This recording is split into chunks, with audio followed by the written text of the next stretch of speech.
Well, so now that we have Android Studio installed, what we're going to do is we are going to create a very simple Android app.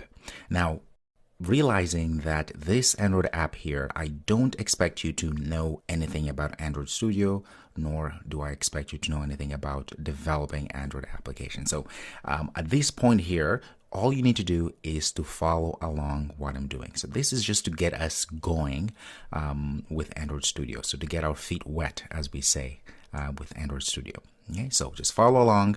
I also expect that you won't understand everything that we're going to go through here, which is totally fine because we'll learn all of this stuff as we go along in the course. So don't worry if things don't make sense, just follow along and enjoy.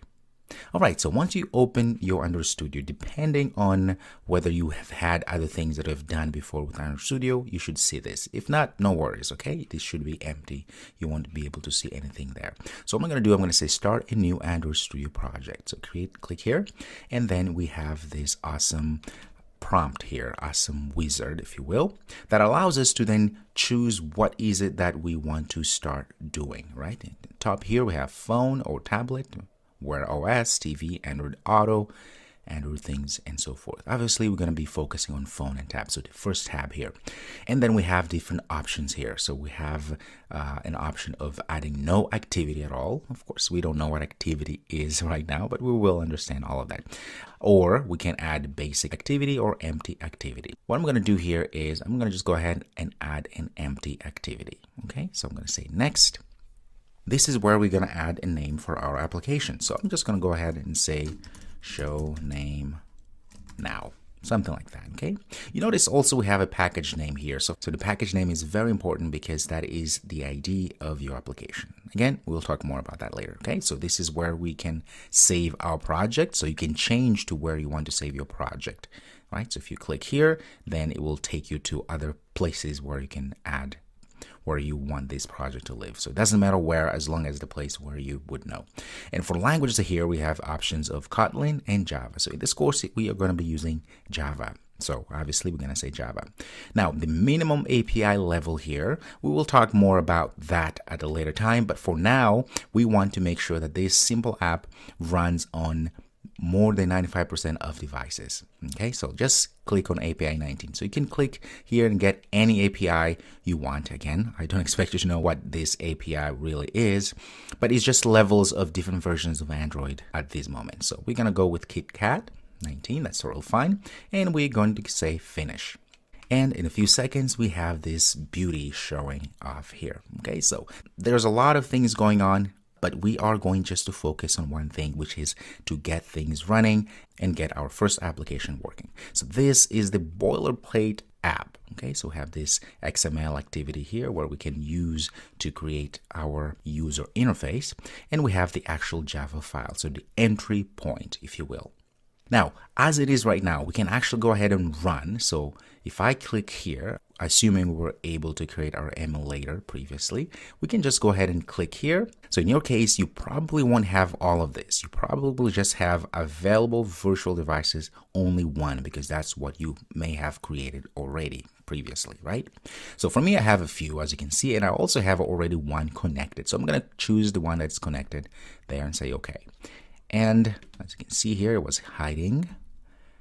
This is the connected device that I have. So if you don't have one, of course, you choose from the devices that are available. And in a second, it all runs and you can see it says hello world there. Very good. So where is this coming from? Well, this is actually coming from our activity main XML. As you can see, there is this hello world, which is really small, and we can make it bigger as that. We can also go ahead and close that part down there so we have more space, and you can see this is hello world. Now we have two panes here and we'll discuss more all of that, but for now you can see there's hello world. If you click on that, there's a lot of attribute and so forth. So very good. So this is what's happening here. That's why you see this here, right? Very good. So nothing out of this world. Nevertheless, this is your first hello world Android app. Now let's change things a little bit here so that we can actually customize this app to our liking. I'm going to come back here, make this a little bit smaller. And for now, we are going to delete this. So if you click and delete, right, it's all now gone. Okay, so now it's all empty. And what we're going to do is we are going to add a button in the middle. Now, where do we find a button? Well, a button, you can see here, we have this palette. There's different options, buttons, widgets, and so forth. Let's go to buttons. There is our button. You can drag it over, right? Keep dragging. And you can see there are all those lines that are aligning things around. So it tells us there would be in the middle of the screen, right? Because it is in the middle, as you see, all those dashed lines. If you let it go, all of a sudden you see you have those buttons. In fact, I should say that button, because there's just only one button. Okay, so this is actually to the right here is mimicking whatever we're doing to the left. Very good. And of course, we still have our attributes there. No problem. So what I'm going to do now is I'm going to constrain this button, meaning I want to make sure that every time this button has a constraint to the top. The moment you do that, right? Let me get rid of that again.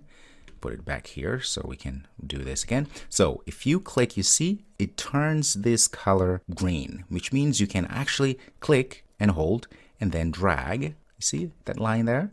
If you go like that, it snaps to the top. That means now if you bring it down, it gives us that this is always going to be 348 units to the bottom like that. Okay, so we can play around with that. This is very important, as we will see at a later time, but this allows us to then make sure that every time, no matter what, this button is going to be about 248 units down from the top. Okay, so it's snapped there. Okay, and let's do that to the left and that also to the right like that. Okay. Very good. So we have our button. If you double click this button here, notice that you see this happening. What that means is that it wants you to change the title of the button. I'm going to say here, show name. If I can spell correctly, of course, show name like that. Okay, there we go. So there is the button show name. But at this point, there are a lot of things we can do with this button in terms of attributes and so forth. But at this point, all we want to do is to make sure that this button is indeed in the middle. So if you click on it, you see all the constraints and everything. If you click away, you see there's nothing there. If you save this and give a quick run again, say okay, it'll take a few seconds. And you can see there is our show button. Now, because it's all given, we just added a button. Notice the beauty here, because if you click on that, it actually has that ripple effect.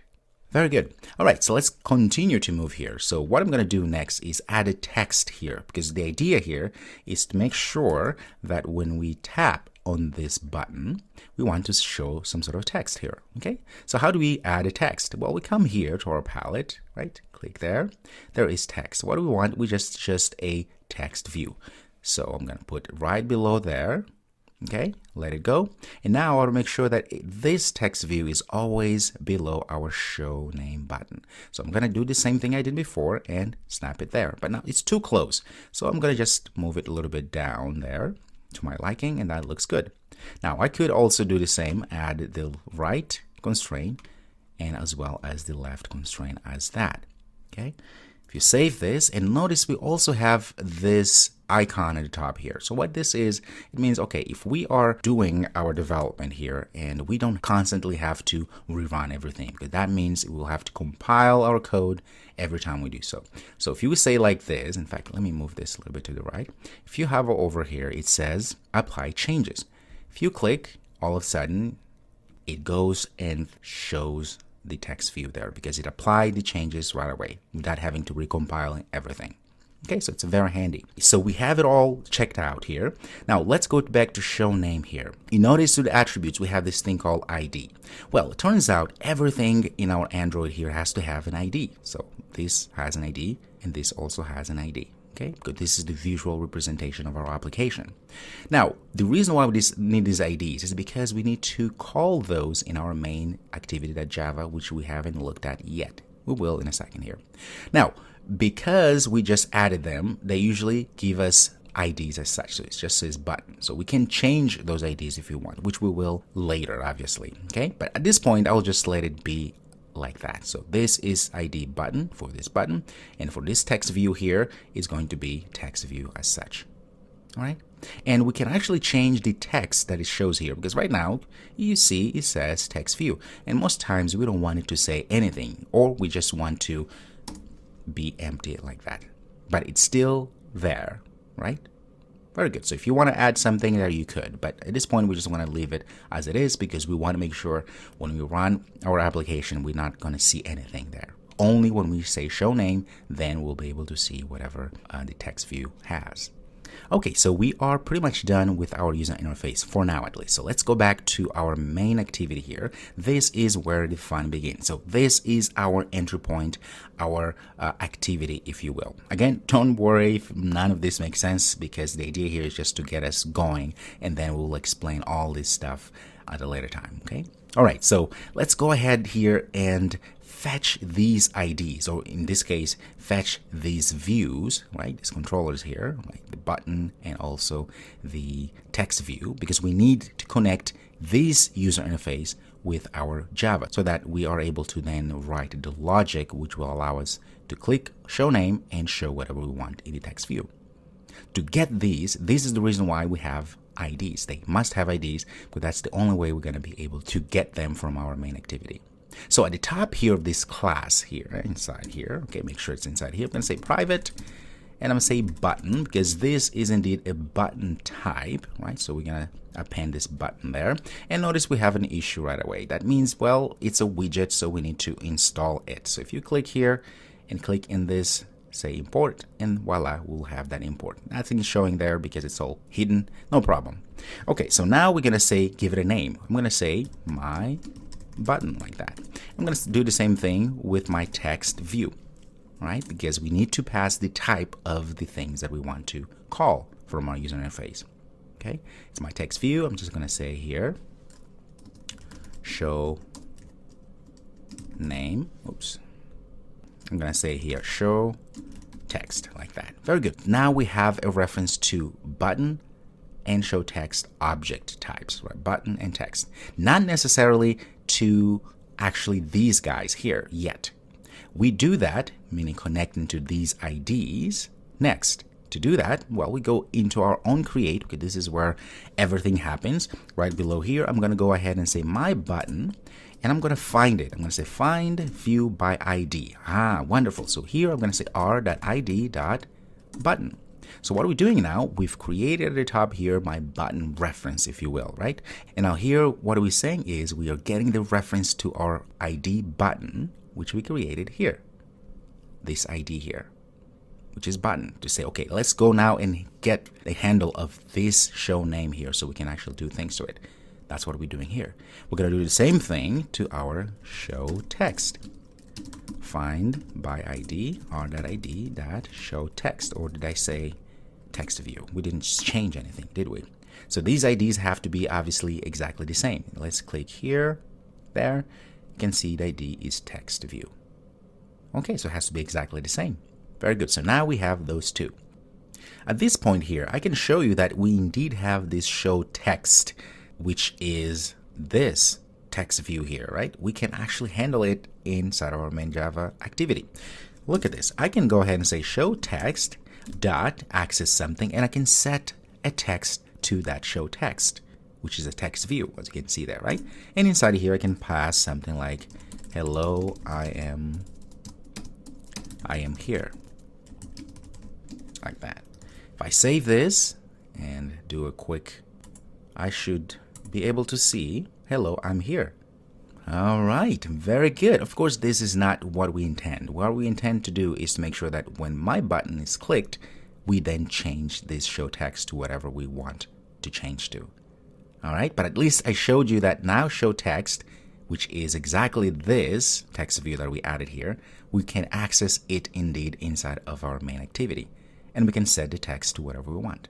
That's why we're able to see this. Hello, I'm here. All right, so in the next video, what we're going to do is we're going to wire up our show name so that when they click, we're going to show some sort of text here. Very nice. I'll see you next. So we have a way of getting our IDs, of getting our buttons and our text in our main activity, as I previously showed you. Very good.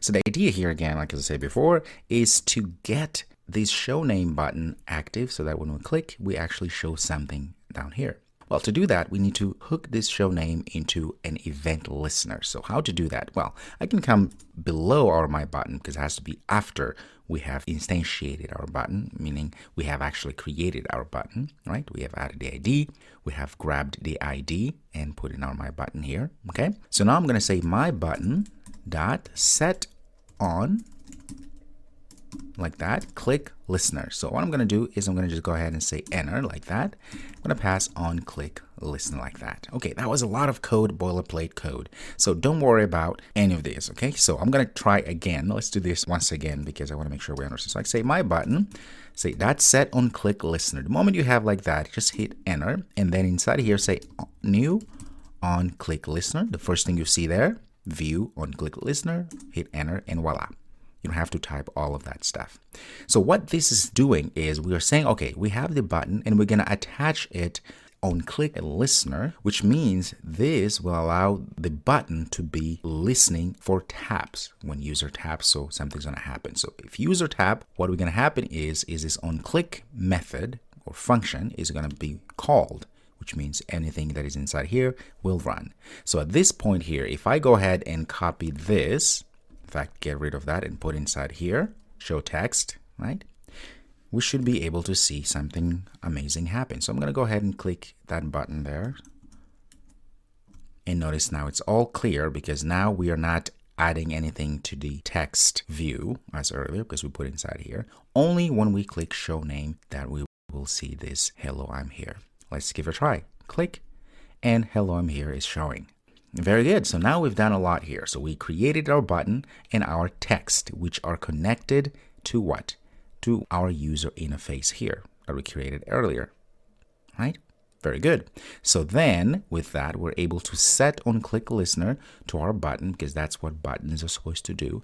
And then we say when a click is detected from our button, we want to set the text to our show text, which is this element that we added here earlier, to what?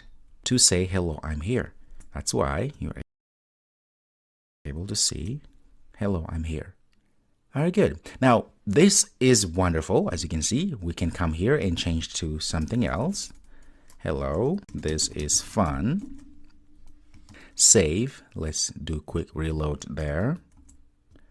Apply change. Okay, so hello, this is fun. So we can come down here and change the text we want to see, and that will also be reflected when we click the show name button.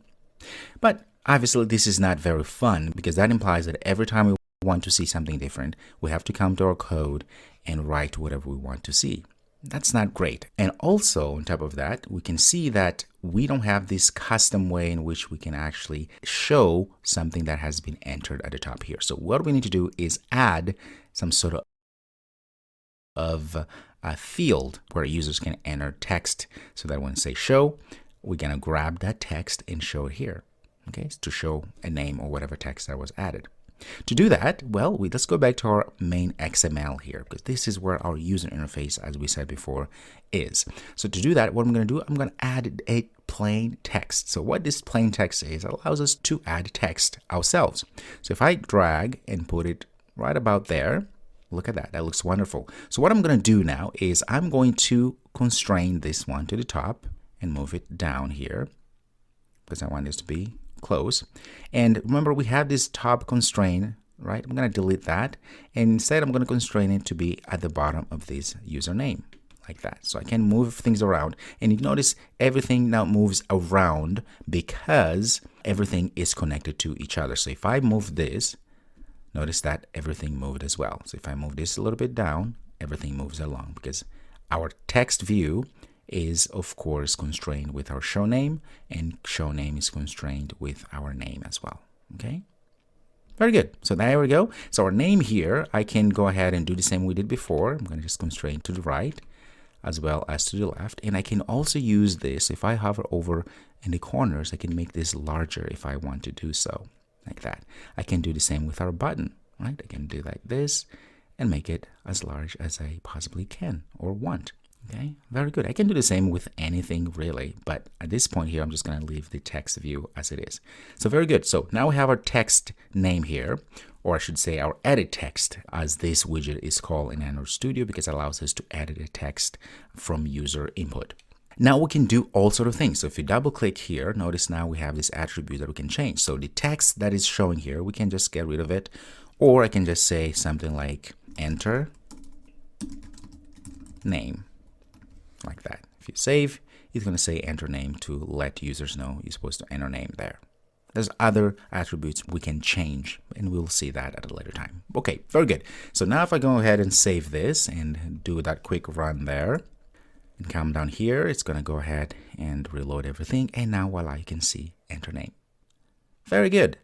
So the show name still works because we haven't changed anything, right? But it doesn't show whatever it's entered here. So what I'm going to do now is going back here in our user interface. And of course, we're going to change the ID. We can leave it as it is. In fact, we're just going to leave it as it is right now, because since it's a very simple application, we don't need to customize this. We're going to just use as it is. But as you will see later, we probably going to be better off creating our own IDs that make more sense. Very good. So now we're going to do the same thing as we did with show name button and the text view in our main. So we need to grab those. So at the top here as member variables, I'm going to go ahead and say private. I'm going to say edit text. I'm going to call this enter name. I'm going to do the same, private, and there we go. So now we have edit text, enter name, and I'm going to instantiate it right about here. I'm going to say enter name is equal to what? Find view by ID, like that, r.id dot edit text. Why edit text again? Because we said this is the ID for our edit text. There we go. So now we have a handle for our edit text. Now, how do we grab whatever we get from our edit text? Well, very simply, we can come just inside, because we want to grab all of that once users have clicked this button, right? Once they click this button, want to get whatever it's inside here and append or add to our text here. So there is a method that we can do that with. I can come down here and create a variable, cell string, because it's string type. Again, don't worry about it if you don't understand what a string is. Just think of a little bucket that we're creating that will contain strings like text, okay? I'm going to say name is equal to what? Well, I'm going to then get our enter name, which is this, right? And we're going to extract whatever it's inside of it. So I'm going to say enter name dot get text. I'm going to say toString, just to make sure that whatever is coming in is indeed string, okay? Very good. So now we've said whatever is inside of our edit text, it's going to be in this name variable string. So now I can use this name, inside here. So I can change a few things here, say hello. I'm going to concatenate, add a plus, saying we're going to put together this hello and whatever we're getting for name. So I'm going to say name like that. Save. And apply name, hello Paul.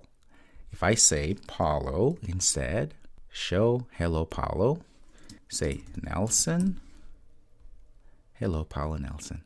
Very cool, isn't it? So now we were able to attach not only our text view, right? Now we made this more customizable, meaning whatever you enter here and hit enter, or show name in this case, it will be appended and shown at the bottom here.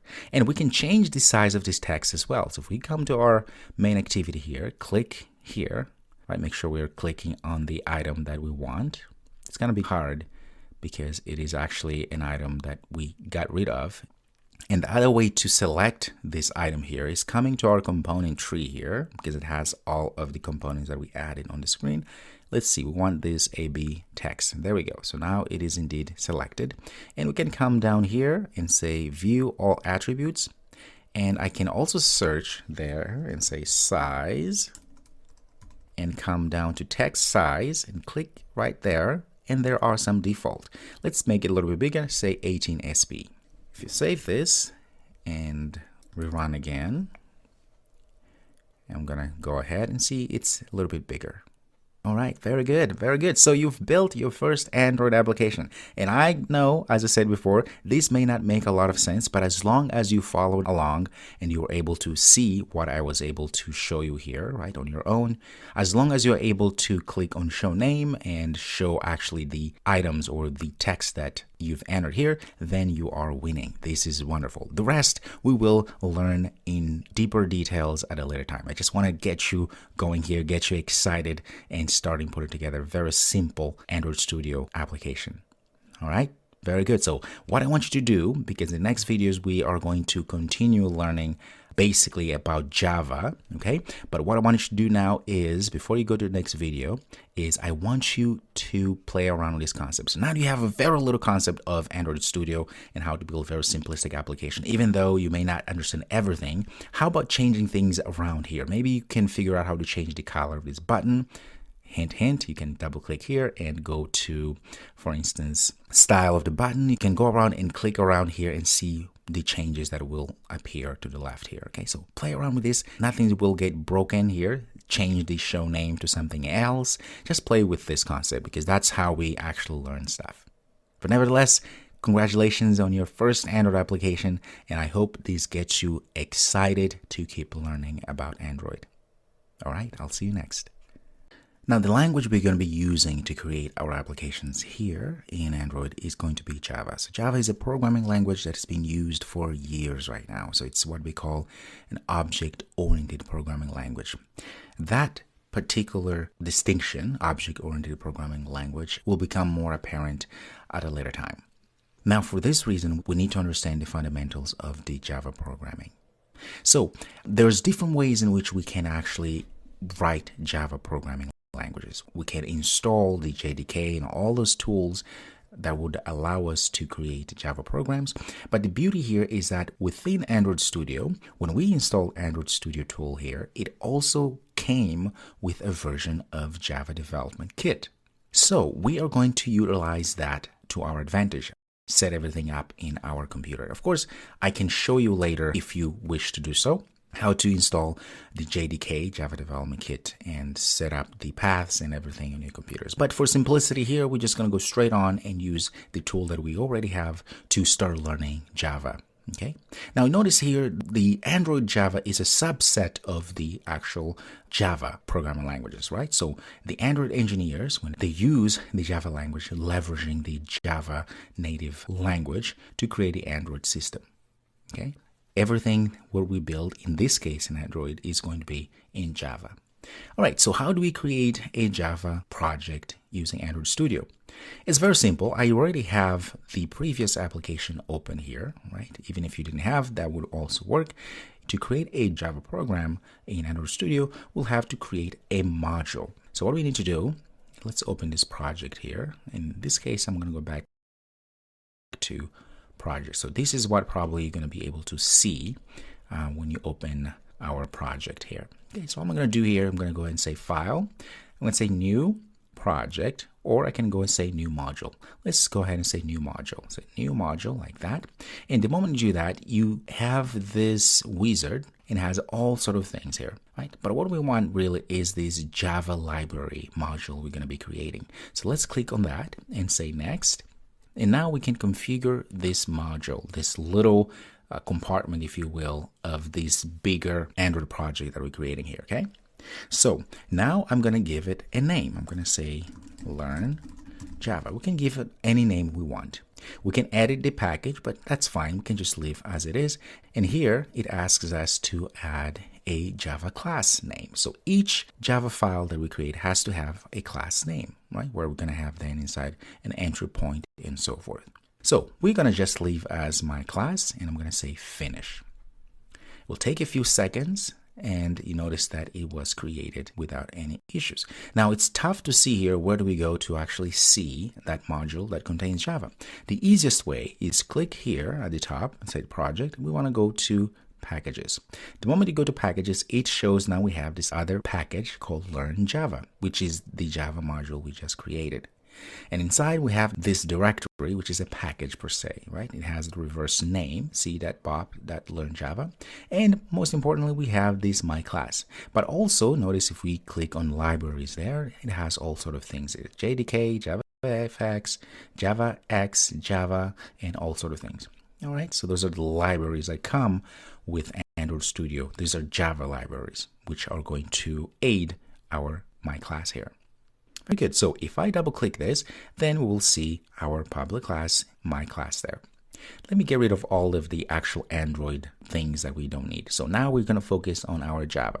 So as you can see here, we have a class. So this is how every Java project or file must have, right? So this one here, we're saying this is a class and we have a name called my class. So this could be any name we want, but as you saw before, we decided just to leave it as my class. Now for every Java class or entry point class, we have to have the actual entry point method. So we have to write something, some code inside here, which will become apparent once we learn more about functions and methods. So for now, you can say PSV. That. So PSV is just a shortcut that will create a main method declaration for our Java. Now, if you just go ahead and say enter, and voila, it's a public static void main, and it has all this other stuff inside, which we're not very interested in right now because we just want to understand how to create our Java project here and run something. All right, so now we have our class. Well, we've already had our class, and now inside of this class we have this method, which is called the main method. The reason why it's the main method is because this is the main entry point. So every Java class has to have a main entry point. All right, so inside here is where we can write code that will run. So if I say system.out.println like that, then I can pass in a string. So anything inside of quotes is going to be a string. So just text. I can say the infamous hello world like that. If you save, now how do we run this program here? Because it has to be run in order for us to see what is going to be printed out in our console. Well, we have a few ways to do this. At the top here, you should have an option, right? It says here, my class. So if you don't see this, you should just drill in here and click on my class, right? You can go ahead and say run, but in other case, you can actually just come at the top here, click on this at the top and say run my class that main method function there, right? If you click on that, you should see it says hello world, and voila. Now we know our Java module here, our Java class is working. So what we learned here, we learned how to create a first Java program and run a very simple system out hello world. Very good. Now what I want you to do before you go to the next video is to add other system out, other prints if you want inside of our main. Remember, it has to be inside of this void main method in order for it to run, because the compiler is going to look, when it enters this file, it's going to go through class and then it's going to look at the main, and then whatever's inside, that is indeed what's going to be run. Okay, so put another system out here and see what will show here. All right, perfect. I'll see you next. Now we have added this hello world and we printed it out. So I hope you were able to add another system out here like this. Print ln and add something inside, say hello or hey, I am a programmer, like that. Okay, you could add whatever you want. If you save and come up here and run, you should see hello world, but in conjunction we also should see the hey, I'm a programmer, right? Because what happens is we are reading from the top, start this one, and then once that is read, meaning the code is compiled and the system understands what this is, it will just write hello world, as you see here. And then for the next one, print ln, say, hey, I'm a programmer. But also you notice the syntax is very interesting here, because now we have these braces and all this sort of thing. So what that all means? Well, first of all, this means this is the entry point, like we said before. It's a method, right? So a method that is void, which means doesn't return anything. We'll talk about that later. But this method here is the entry point, and we have some parameters here inside which we don't care about at this point. But then we know this is a method because we have this parenthesis inside here, right? So we said main and then we put parentheses. Whatever is inside is parameters, right? So this is the entry Again, main is the entry point. That's the reason why it's called main. Now, we didn't really create this. We just invoked it, as you saw previously. Now, we also notice we have these braces here. These braces are very important because it says this is the block of code that will run anything inside of it. So meaning inside of this block of code here, which means this is actually the function. In fact, you can see at the top here, we can actually close it, and you can see everything enclosed is then closed. If you hover over, then you see that snapshot there. Very handy. Okay, so if you open again, you can see that this is what delimits this void function main here. So whatever it's inside here is going to be ran first. And then we have, of course, when we call system out, println, we see here we have a semicolon. What does that mean? Well, that means the semicolon tells the compiler all of this work is being done in the background. So the semicolon tells the compiler that this statement is over. So we have completed the statement by saying, okay, semicolon, we're done. Whatever comes next is going to be a different statement. In fact, if we get rid of that, notice that we're going to have an error. If you try to run even, it's going to give us some compilation error and a lot of different things that are happening. It says one error and even gives us an idea of where the error is, which is after the system out, println, it says here, we need to add something. So it tells us exactly where the problem is. All right, so then we have to put a semicolon there and go ahead and run again. We should be able to see those two prints. That's very good. Now, the next very important concept in programming, in any programming language, is the idea that we can actually create variables which can then be used, right? So what is a variable? Well, a variable, I like to think of a variable as a bucket in memory. Okay, so in memory, in computer memory, we have these small spaces, right, that allow us to actually put something inside of them. And the most important unit, if you will, most important something, quote unquote, will be a variable. So to create a very simple variable here in Java, we need to specify what kind of variable we're trying to specify. Now, the reason why is because in Java, things must be specific. Meaning, you must tell the compiler at all times what kind of buckets in memory you're creating. The reason being is because there are different kind of buckets, in this case meaning different kind of variables types, and each type is confined to hold one specific type. That is the reason why Java requires us to tell it in advance what kind of types of buckets we are creating to put things in them. So the first one is going to be string. Notice this is just a type, meaning it's a class, right? We'll talk about that later. So string is a type of a variable. So once you type string, saying, okay, the type of variable is string, we have to give it a name, right? So we created a bucket, but the bucket has to have a name so we can invoke it at a later time. I can say the bucket name is going to be name, like that. I can put a semicolon like that. And then if I went ahead and added it, if I wanted it to show something, get rid of that, or system it out, I'm going to say name as such. Let's save and see what's going to happen. Run. Looks like name is just giving an issue. If you hover over here, variable name might not have been initialized.